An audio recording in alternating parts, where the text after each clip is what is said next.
મારવા એ પણ હિંસા છે. વાણીથી કોઈના દિલને દુભવવું એ પણ હિંસા છે.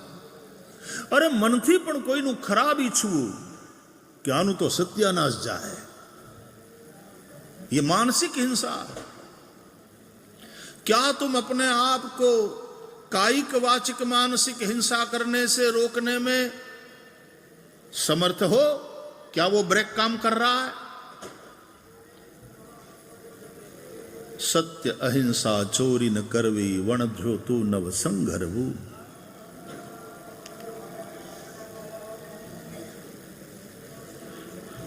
अप्रतिग्रह, आवश्यकता से अधिक का संग्रह. અને એના માટે હડપ થઈને બેહી રહેવું, ન ખાવું ન કોઈને ખાવા દેવું, એક આસુરી વૃત્તિ. ભાગવતમાં 10મ સ્કંદમાં એવા આસુરનું નામ છે ધેનુકાસુર. ભગવાન શ્રી કૃષ્ણ ધેનુકાસુરને મારે છે. જળ, ફળ, સ્થળ એ ત્રણે કુદરતે સંપૂર્ણ જીવ સમુદાયના કલ્યાણ માટે બનાવેલી સંપત્તિ છે. અને એટલા માટે એ જળ, ફળ, સ્થળ ઉપર કોઈનો એકાધિકાર ન હોઈ શકે. બધા જ જીવોનો અધિકાર છે. પણ શ્રી કૃષ્ણના સમયમાં આ જળ, ફળ અને સ્થળ ઉપર 3 જણા એકાધિકાર જમાવીને બેસી ગયા હતા. જળ ઉપર કાળી નાગ, એણે જળને એવું ઝેરી કરી નાખ્યું હતું કે બીજું કોઈ પી ન શકે. ફળ ઉપર ધેનુકાસુરનો એકાધિકાર કે તાલવનમાં કોઈને ઘૂસવા નહોતો દેતો. એ ગધેડાના રૂપમાં હતો ધેનુકાસુર. ગધેડો ફળ ખાય,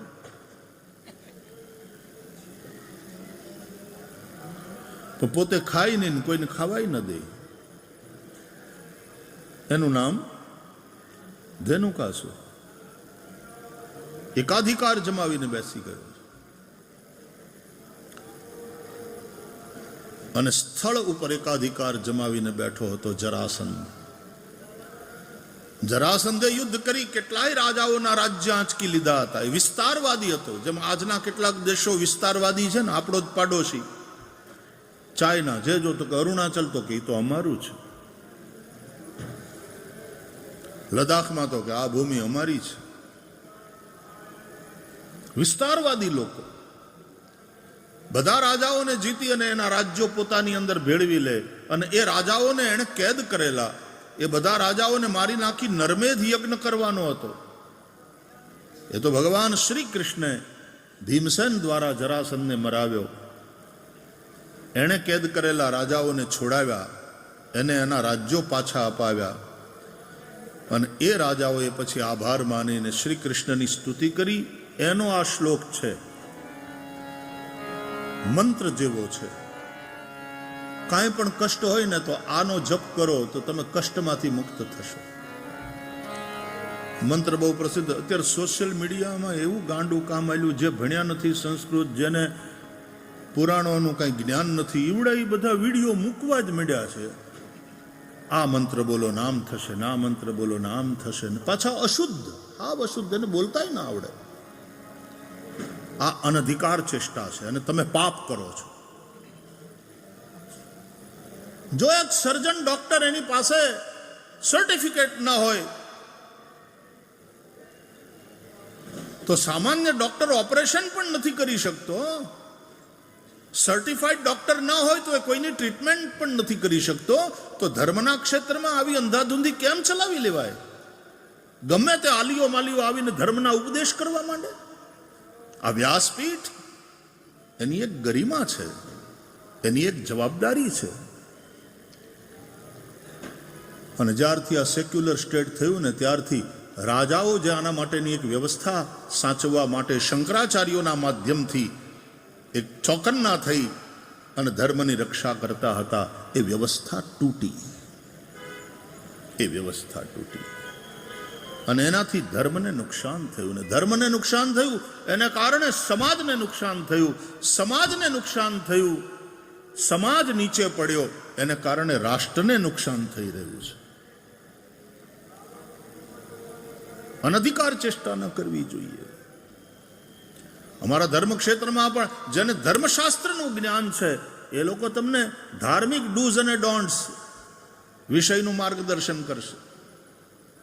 જેને પુરાણોનું જ્ઞાન છે તે પુરાણોની કથા દ્વારા સમાજનું પ્રબોધન કરશે. જેને વેદોનું જ્ઞાન છે, જે મીમાંસકો છે, જે કર્મકાંડમાં હોશિયાર છે, એ પણ સવ્ય અપસવ્ય દરેક પ્રકારના કર્મ બ્રાહ્મણો એ કરાવે. અને અપસવ્ય કર્મ એટલે આ શ્રાદ્ધાદિ કર્મ, મૃત્યુ પછીની બધી ક્રિયાઓ એ તો વધારે ક્લિષ્ટ છે, કઠણ છે. એના માટે યોગ્ય વિદ્વાન બ્રાહ્મણ હોવો જોઈએ.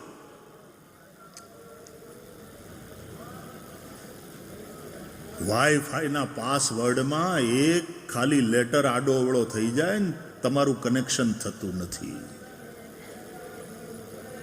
તરત આવી જાય છે રોંગ પાસવર્ડ.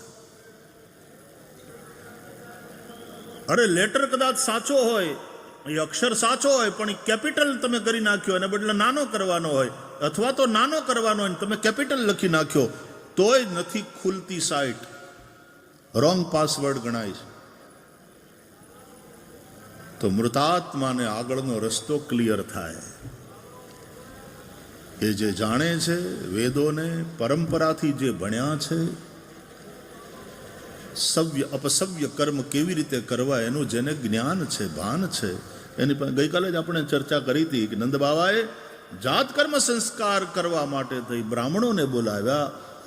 આહુય વિપ્રાન વેદ જ્ઞાન, વેદજ્ઞ બ્રાહ્મણોને બોલાવ્યા. હવે તો સારું છે, આટલી બધી પાઠશાળાઓ છે ને છોકરાઓ જાય પણ છે ભણવા માટે, વેદ શીખે છે.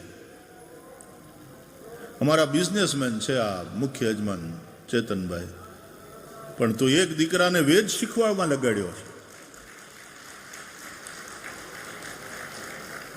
એ ગુરુકુળમાં રહીને વેદાભ્યાસ કરે છે.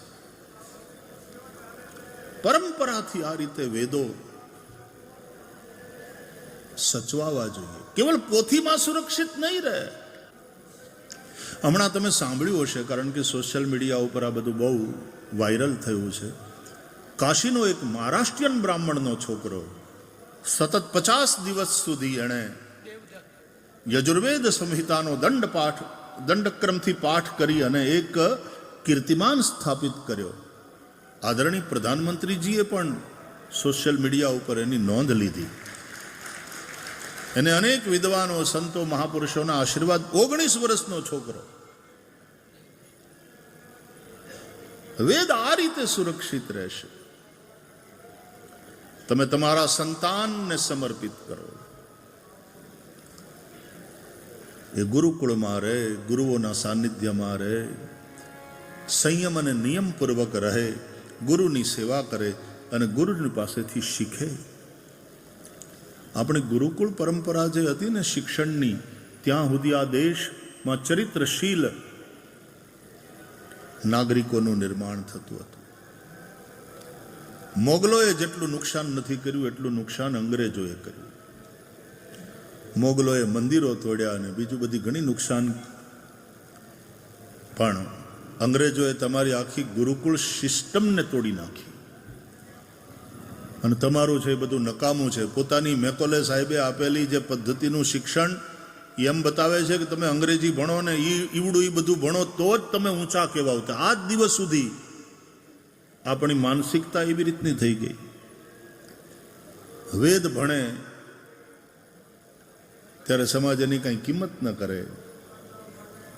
ગુરુકુલમાં પરંપરાથી જે બધા શાસ્ત્રોનું જ્ઞાન લે. અમારે ત્યાં તો ગામડામાં એવું કહેવાય, શું કરે છોકરો? તો ભામણીયું લે, ભામણીયું કરે.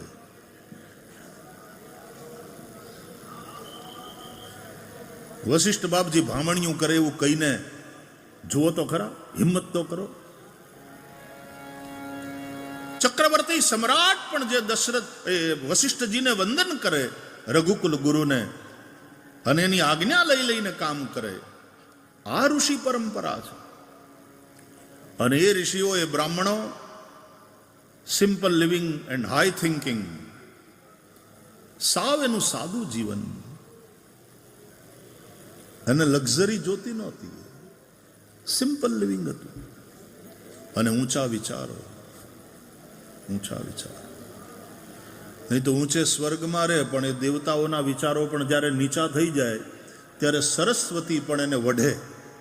રામચરિતમાનસમાં જ્યારે ભગવાન રામ રાજા થવાના હતા, દેવતાઓને ચિંતા થઈ, રામ રાજા થશે તો વનમાં કોણ જશે, અસુરોને કોણ મારશે, આ યજ્ઞ યાગાદી બંધ થઈ ગયા, એ કોણ ચાલુ કરાવશે, અને યજ્ઞો નહીં થાય તો અમે કેમ રહીશું, અમે મજબૂત કેવી રીતે થઈશું?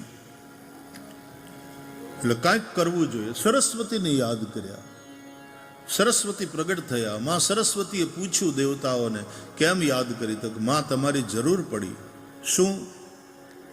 કે અયોધ્યામાં રામ રાજ્યની, રામના રાજ તિલકની તૈયારી થઈ રહી છે. તો કે હા, બહુ સારી વાત. અરે માં, સારી વાત તો બરાબર, રામ રાજા થાય, પણ એ પછી, હમણાં નહીં. તમે કાંઈક એવું કરો કે રામ વનમાં જાય. અયોધ્યામાં રામ રાજ ન થવું જોઈએ, અત્યારે રાજ તિલક ન થવું જોઈએ રામનો વનવાસ થવો જોઈએ. વનમાં જાય, અસુરોનો ત્રાસ કેવો છે જુએ, અને એ અસુરોને મારે, એ જરૂરી છે. તો સરસ્વતીએ કહ્યું કે દેવતાઓ, કોઈ સારા કામ માટે મને બોલાવવાનું તમને સૂઝ્યું નહીં, આવા કામ માટે મને બોલાવી, રામ રાજ્યમાં વિઘ્ન નાખવા માટે? સરસ્વતી માતાએ તો દેવતાઓને ત્યાં સુધી કહી દીધું કે દેવતાઓ, તમે વસો છો સ્વર્ગમાં બહુ ઊંચે, પણ તમારા વિચારો બહુ નીચા છે,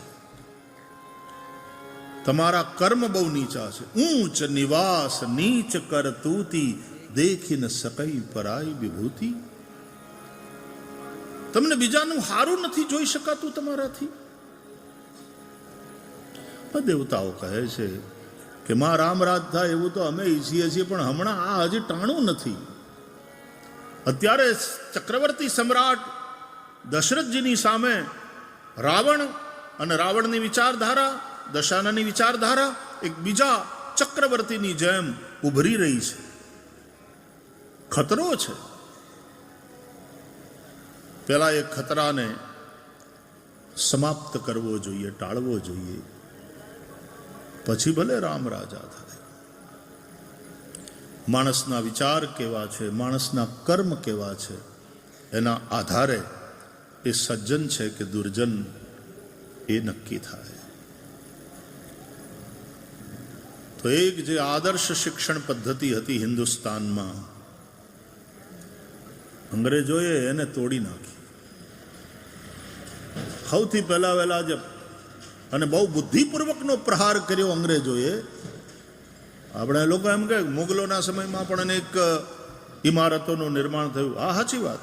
અંગ્રેજોના સમયમાં પણ અનેક ઇમારતોનું નિર્માણ થયું. આજે અડીખમ ઊભી છે, સાચી વાત. પણ એને પાડી નાખ્યું એ વધારે નુકસાનદેહ છે. રામ મંદિર તો પાછું બની ગયું 500 વર્ષના સંઘર્ષ પછી, પણ માણસ જે પડ્યો છે ને આજે હજી ઊભો નથી થઈ શક્યો. અને માણસ એટલા માટે પડ્યો કે અંગ્રેજો એને ભારતની જે એજ્યુકેશન સિસ્ટમ હતી એના ઉપર પ્રહાર કર્યો. ઘરે ઘરે ગુરુકુળો ચાલતા હતા, બ્રાહ્મણો, શિક્ષકો, ઋષિઓ ભણાવતા હતા, અને વેદ વિક્રય નહોતો થતો, વિદ્યા વિક્રય નહોતો થતો. અને બ્રાહ્મણ કોઈ ભૂખ્યો નહોતો રહેતો, કારણ કે શિષ્યો દક્ષિણા આપતા હતા. આજે શિક્ષક નોકર થઈ ગયો ને એને પગાર મળે છે. ગુરુ મટીને નોકર થઈ ગયો, દક્ષિણા મળતી હતી સન્માનપૂર્વક, એને હવે પગારથી નોકરીએ રાખવામાં આવે. અને નોકર ભણાવશે તો નોકર જ પેદા થશે. ગુરુ ભણાવતા હતા ને જેથી હિન્દુસ્તાનમાં, તેથી ગુરુ પેદા થતા હતા. આપણી શિક્ષણ પદ્ધતિ ઉપર અંગ્રેજોએ પ્રહાર કર્યો. એટલે કોટ ટાઈ પહેરવા વાળા અને ફર્રાટેદાર અંગ્રેજીમાં વાતો કરવા વાળા, એ ભણેલા ગણેલા ને ઊંચા, અને શિખા રાખવા વાળા, પિતાંબરી પહેરવા વાળા, સંસ્કૃત શીખવા વાળા. શું કરે તો બ્રાહ્મણીઓ, વેદી કે વેદીઓ, ગઈકાલે આપણે વાત થતી હતી ને, આપણું ગૌરવ તોડી નાખ્યું. આપણી અસ્મિતા ઉપર આઘાત કરવામાં આવ્યો. અંગ્રેજોએ સૌથી મોટું નુકસાન ત્યાં કર્યું. અને બ્રાહ્મણો વિદ્યા વેચતા નહોતા. વિદ્યા વિક્રય પાપ. આ વૈદું છે ને, એમાંય તે વૈદ્યને પ્રણામ કરીને પછી કંઈક મૂકે બરાબર, પણ વેચવાની વાત નહોતી. અને વનસ્પતિને, જડીબુટ્ટીને મેં કહ્યું એમ માફી માગી, ક્ષમા માગી, પૂજન સાથે આદરપૂર્વક એને લઈ આવતા હતા. ઔષધિ બનાવી અને રોગીઓની ચિકિત્સા કરતા હતા. જે દિવસે એમાં વેપાર ઘૂસ્યો પછી કારણ વગરના કાપી નાખે. નહોતું હમણાં પેલું હોસ્પિટલનું પકડાણું સરકારની બધી યોજનાઓના લાભ લેવા માટે, તો સરકાર 5 લાખ રૂપિયા આપે છે, આવી રીતે કારણ વગરના કાપી નાખવાના કોકને. તમારે હાર્ટ ને આમ છે ને ફલાણું છે ને ઓપરેશન, ઓલો કે મારે કાંઈ નથી, બરાબર. અરે એમ નહીં, તમને ખબર ન પડે, તમારે કરાવવું પડશે. જ્યારે એની અંદર વેપાર ભળશે ત્યારે આવા પાપ થશે. વિદ્યાદાન વિક્રય થશે તો ચરિત્ર નિર્માણ નહીં થઈ શકે. ડિગ્રીઓ ભલે આપો પણ ચરિત્ર નિર્માણ નહીં થઈ શકે. અને તેથી એ ગુરુઓ હતા. એના પોતાના જીવનમાં સંયમ હતો, એના પોતાના જીવનમાં સદાચાર હતો. હમણાં છાપામાં ગઈકાલે વાંચ્યું, એક શિક્ષક દારૂ પીને નિશાળે ગયો, તો પછી બધાએ ખબર પડી, પછી એના ઉપર તો પગલાં લેવાના અથવા તો લેવાશે જે કંઈ હશે. શિક્ષક દારૂ પીને નિશાળે જાય, આ દશા છે. તો એક આદર્શ જે શિક્ષણ વ્યવસ્થા હતી આપણી ગુરુકુલોની, અંગ્રેજો એને તોડી નાખી. જેનું જે સહજ કર્મ છે એ કરે, અને એ સહજ કર્મ તો ભગવાન ગીતામાં ત્યાં સુધી કહે છે કે સદોષ હોય તો પણ એનો ત્યાગ ન કરવો. સહજમ કર્મ કૌંતેય સદોષમ અપિ ન ત્યજેત. માછીમારનું જે કર્મ છે આમ તો સદોષ છે, પણ માછીમારને માટે એ સહજ કર્મ છે. પણ એ બ્રાહ્મણ જો કરવા બેસે તો એને પાપ લાગે, કે પરધર્મ થયો. પરધર્મો ભયાવહ. બ્રાહ્મણને પાપ લાગશે, બીજા બધાને પાપ લાગશે, કારણ કે એનું સહજ કર્મ નથી.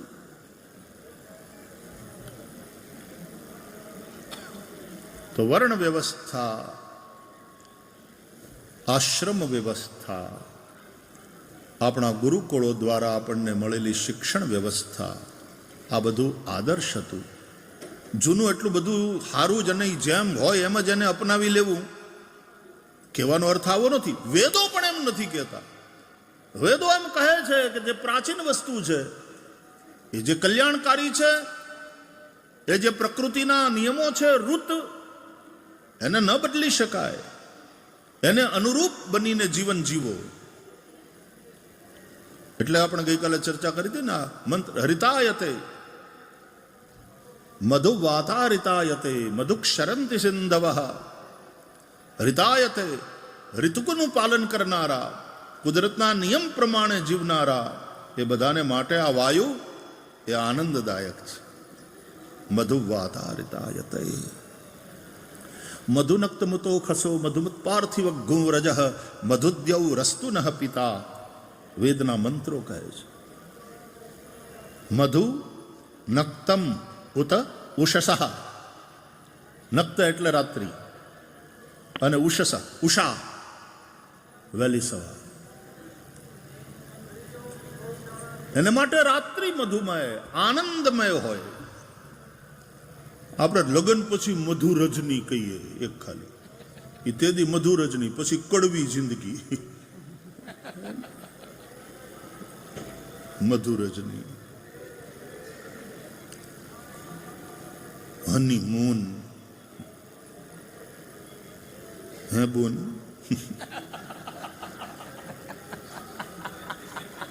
આ હનીમૂન. મધુનક્તમ, નક્ત એટલે રાત્રિ. આપણે અંગ્રેજીમાં અત્યારે કહીએ ને ગુડ નાઇટ, એને બદલે આપણા સનાતીઓએ, આપણે સંસ્કૃત, આપણી દેવ ભાષા બોલવું જોઈએ. શુભનક્તમ, સવારે સુપ્રભાતમ, રાત્રે શુભનક્તમ એટલે ગુડ નાઇટ, નક્ત એટલે રાત્રિ. तो मधुनक्तम उत उषसः, रात्रि और भोर सुबह आनंदमय हो. रात्रि तुम्हारी आनंदमय तब होगी भरपेट तुमको खाना मिला होगा, तुम्हारा यह दिमाग चिंताओं से मुक्त होगा, सब प्रकार के अभावों से और चिंताओं से तुम मुक्त होकर के ही सो पाओगे. तुम्हारा शरीर यदि रोग से रहित है तभी ही तुम अच्छी निद्रा ले सकोगे. मधुनक्तम उत उषसः, और तुम्हारी सुबह मधुर हो. हवार बगड़े ने एनो दाड़ो बगड़े एम के ने आपणे, आ तो हवार बगड़ी यार, હવે આખો દિવસ नहीं. तुम्हारी सुबह मधुमय आनंद. गई काले पूज्य शंकराचार्य भगवान कहता था ने, धर्म सम्राट पूज्य करमात्री जी महाराज નું સ્મરણ કરતા કે 5 વાર ઓછામાં ઓછા ઈશ્વરને યાદ કરો. વહેલી સવારે તમે ઉઠો ત્યારે ઈશ્વરને. અમારી ગુરુકુળ પદ્ધતિમાં અમે ગુરુકુળમાં ભણતા હતા એટલે પહેલું વહેલું સવારના ઉઠીએ એટલે પ્રાતઃ સ્મરણ થાય, ઉઠીને તરત ભગવાનને યાદ કરવાના. प्रातस्मरामि हृदि संस्फुरदात्मतत्त्वं सच्चित् सुखं परमहंस गतिं तुरीयं यत् स्वप्नजागर सुषुप्तमवैति नित्यं तद्ब्रह्म निष्कलमहं न च भूतसङ्गः. प्रातर्भजामि वचसो वचसामगम्यं वाचो विभान्ति निखिला यदनुग्रहेण यन्नेति नेति वचनैर्निगमा अवोचुन्तं देवदेव मजमच्युतमाहुरग्र्यम्. ब्रह्मा मुरारिस्त्रिपुरान्धकारी भानुःशशी भूमिसुतो बुधश्च गुरुश्च शुक्रश्च निराहुकेतवः कुर्वन्तु सर्वे मम सुप्रभातम्. उत्तिष्ठ उत्तिष्ठ गोविन्द उत्तिष्ठ गरुडध्वज. तुम्हारी प्रातः मंगल हो. હવારના પોરમાં છોકરાઓ એક તો રાતના ટીવી અને મોબાઈલને કારણે મોડે સુધી હુવે નહીં, અને પછી હવારના એની ઊંઘ ઉડે નહીં, અને એની માવું પરાણે એને ઉઠાડે, કારણ કે ઓલી સ્કૂલની બસ વહી જાય. ઉઠ ઉઠ ઉઠ, નો ઉઠે તેને ખેંચીને કાઢે ગોદડામાંથી બારો, બ્રશ કરાવરાવે, ફરાફટ નવડાવે થોડી, બાથરૂમમાં લઈ જઈને ધમારે, જેમ એટલે ભેહું ધમારતા હોય ને એમ છોકરાઓને ધમારે ફટાફટ. હજી ઓલાને આમ ઊંઘરેટો હોય બિચારો, ફટાફટ એને યુનિફોર્મ પહેરાવે, સ્કૂલ ડ્રેસ પહેરાવે, તરતો તરત નાસ્તાનો ડબ્બો તૈયાર કરીને દફતર હાલ જલ્દી. દોડતી દોડતી મમ્મી લઈ જાય, કારણ કે નહીં તો ઓલી સ્કૂલ બસ જો નીકળી જાય તો તકલીફ. સવારથી ટેન્શન ટેન્શન ટેન્શન. देखो तो वेदों से दूर होकर के तुम्हारी जीवन शैली कैसी हो गई है. उन बच्चों के जीवन में बचपन से ही तनाव, इतना तनाव, बच्चों की जिंदगी को हमने नरक बना रखा है. क्या गुरुकुल पद्धति थी. नहीं तो ये तो ब्रह्म मुहूर्त में उठता था, पण एનું ઉઠવું એકદમ સહજ હતું, કારણ રાતનું સૂવું સહજ હતું. વહેલા अर्ली टू बेड, तुरंत रात्रि में सो जाते थे, ब्रह्म मुहूर्त में उठते थे. उठते ही पहला काम प्रभु का स्मरण. नक्तम उत उषसः मधु. તમારી રાત્રિ અને તમારું પ્રભાત એ મધુમય હો, મતલબ આનંદમય હો. રાતના તમે રિલેક્સ ન થાવ તો શું કામનું યાર. માણસ ચોક મશીન.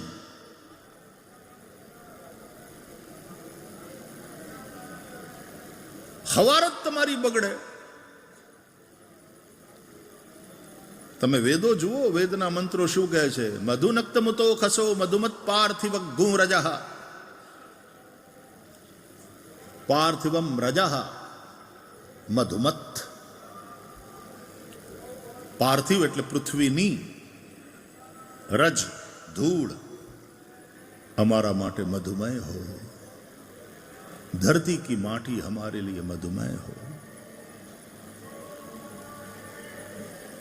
इस मिट्टी से तिलक करो, ये धरती है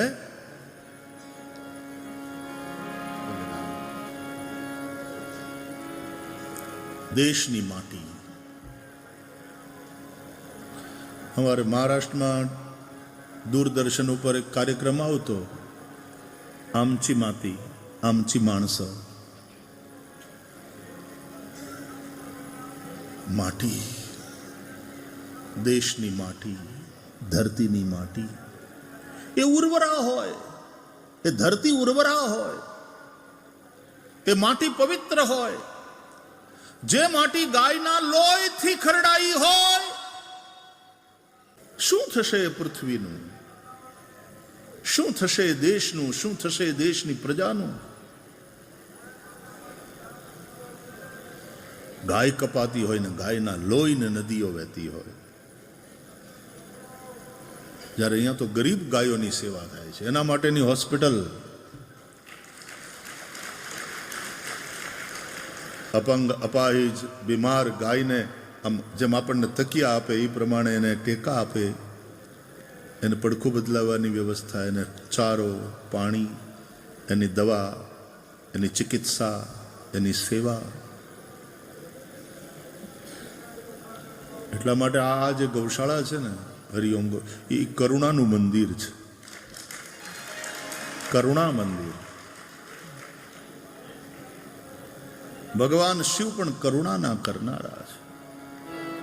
કેમ આ ધરતીની અંદર આપણને આવી દિવ્યતાનો ભાવ થાય છે? અહીંયા આવીએ એટલે તમને દિવ્યતાનો ભાવ નથી થતો? કઈક જુદી જ દુનિયા હોય એવું લાગે છે કે નહીં?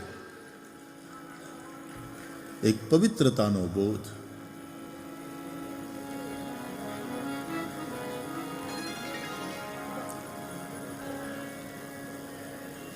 મધુમત પાર્થિવ ગું રજઃ.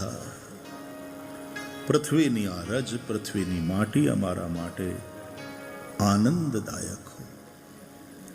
અત્યારે તો કેટલાક ઠેકાણે માટી નથી રહી, બોલો. અને માટી છે તો એ ઉર્વરા નથી રહી, ફળદ્રુપ નથી, એની ફળદ્રુપતા ઘટતી જાય છે જમીનની. મનુષ્યોની ફળદ્રુપતા ઘટે છે, પુરુષોની ફર્ટિલિટી ખતરામાં છે. તમારા ખાન પાન અને આ ટેકનોલોજી, કેટલાય કિરણોનો મારો થાય છે આપણા મગજ ઉપર, આપણા શરીર ઉપર. સેલફોન એમને એમ કામ કરે? એના સિગ્નલ છે. પછી એમ કે છે આવડા તો સમજદાર કે રાતના સેલફોનથી 10 ફૂટ દૂર હોવું. આપણે સેલફોન હગો છોકરો એમ પડખમ લઈને હોઈએ છીએ.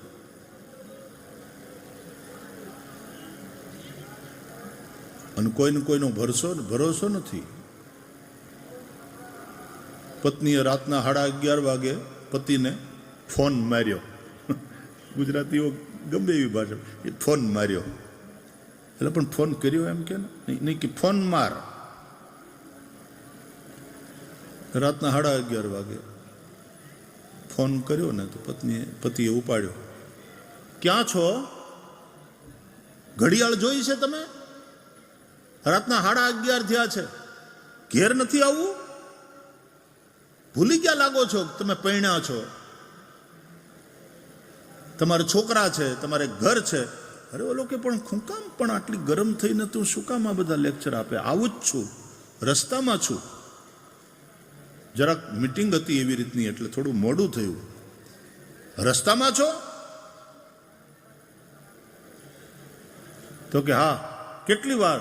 તો કે હજી અડધો કલાક. અડધો કલાક હજી થશે? તો કે હા ટ્રાફિક બહુ છે, હું કારમાં છું. એમ? હોર્ન વગાડો જો હું તો બોલો, પાછો એને હોર્ન વગાડીને દેવીને સંભળાવવાનું કે હું ખરેખર કારમાં છું. ભરોસો અપાવ. અટાણે કોઈને કોઈનો ભરોસો રહ્યો નથી. મા બાપને સંતાનમાં ભરોસો રહ્યો નથી. ક્યાં જતા હશે, શું કરતા હશે. અને પાછા સંતાનોને એની ફરિયાદ ખરી. હા, વિદેશમાં તો ખાસ કરીને બહુ મારી પાસે ફરિયાદ આવે છોકરાઓની. અવર પેરેન્ટ્સ દે ડોન્ટ ટ્રસ્ટ અસ. અને અમારામાં ભરોસો જ નથી. અહીંયા છોકરી થોડી કોલેજમાં ભણતી હોય કે 11માં 12માં ભણતી હોય, થોડી ક્યાં જાય છે, કોની હારે જાય છે, ક્યારે પાછા આવવાના. અને છોકરીની માં વારંવાર એને ફોન કરવાની, અને કરે, સ્વાભાવિક છે, અને ચિંતા થાય. તમારું સંતાન સારું છે, પણ અત્યારે દુનિયા હારી છે એવું નથી રહ્યું. કુસંગે ચડીને છોકરાઓ ડ્રગ એડિક્ટ થઈ જાય, નશાના શિકાર બને. અત્યારે તો છોકરાઓને હાચવવા એ બહુ મોટું ચેલેન્જ છે, એક મોટો પડકાર છે. કારણ કે વાતાવરણ એવું બગડી ગયું. પૃથ્વીના આપણે સંતાનો, આપણે આપણા જીવનની કેવી દુર્દશા કરી છે. ત્યારે વેદના મંત્રો મધુનક્તમતો ખસો મધુમત પાર્થિવ ઘૂંરજ. પૃથ્વીની આ માટી અમારા માટે આનંદદાયક હોય, એવી ઉર્વરા હોય, અને એનાથી અમારું પોષણ થાય. અમે જે વાવીએ, ઘણી જગ્યાએ માટી એટલી ફળદ્રુપ હોય. આફ્રિકાના અમુક દેશોની માટી હજી એવી ઉર્વરા છે.